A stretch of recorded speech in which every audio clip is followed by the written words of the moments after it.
Late at night, as the world was engulfed in darkness, Tien, a cultural researcher, received a strange message from an unknown number. The message contained only a short yet cryptic sentence. "Hello, I am the manager of the Haunted Antique Museum. I believe you won't regret visiting.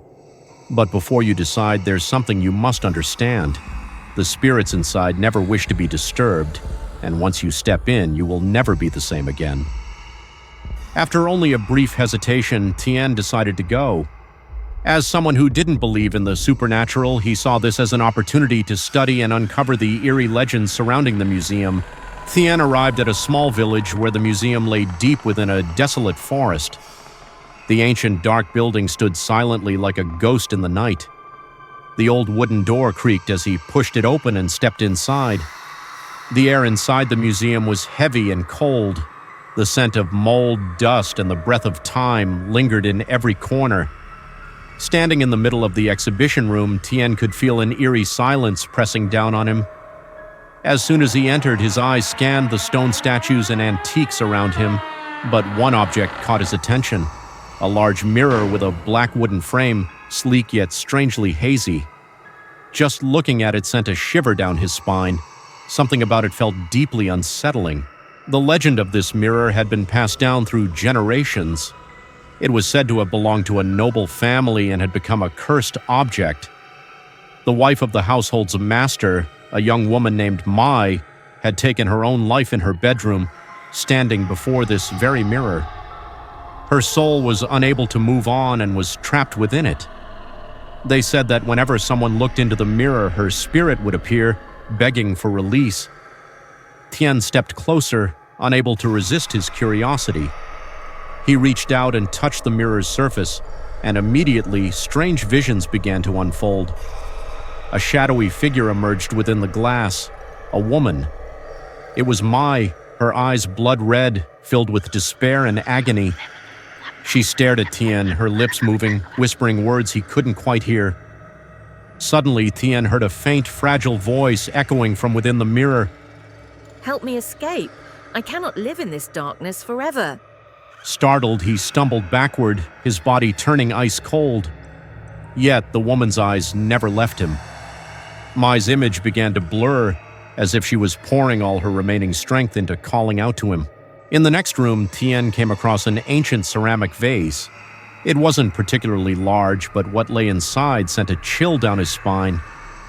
Instead of water or any liquid, a thick mist swirled within, and in that mist, faint silhouettes of newborn infants could be seen. The legend surrounding this vase was even more horrifying than that of the mirror. It was said to have been crafted from the clay of ancient graves and held the souls of abandoned infants, children who had been left to die the moment they were born.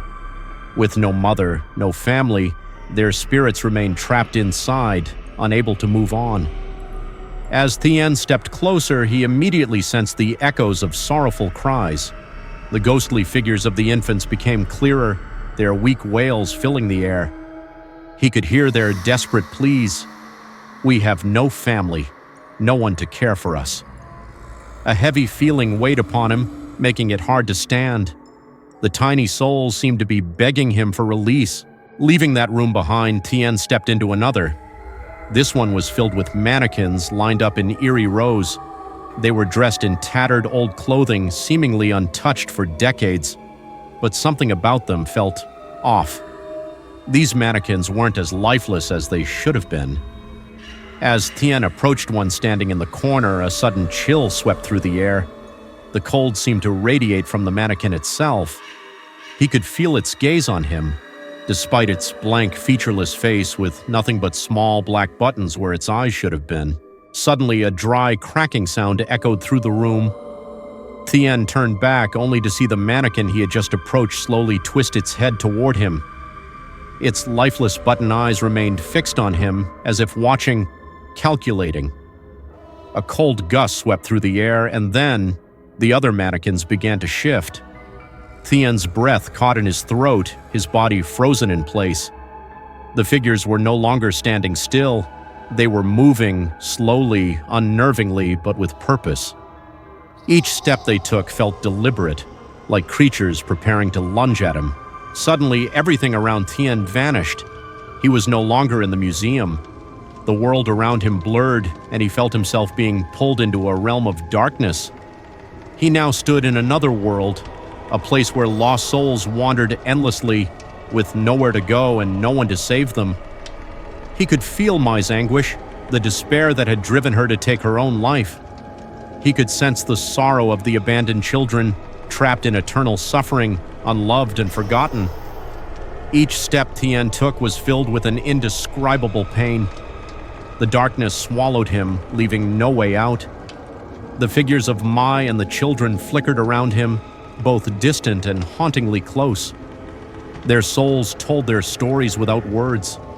He could feel Mai's death, the tragic fate of the infants, and the crushing hopelessness they had endured.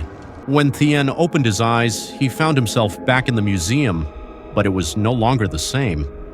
The objects around him had transformed into wandering spirits.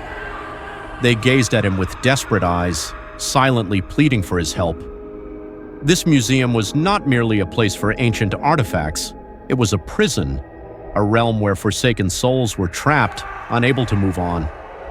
And Tien, he could not escape.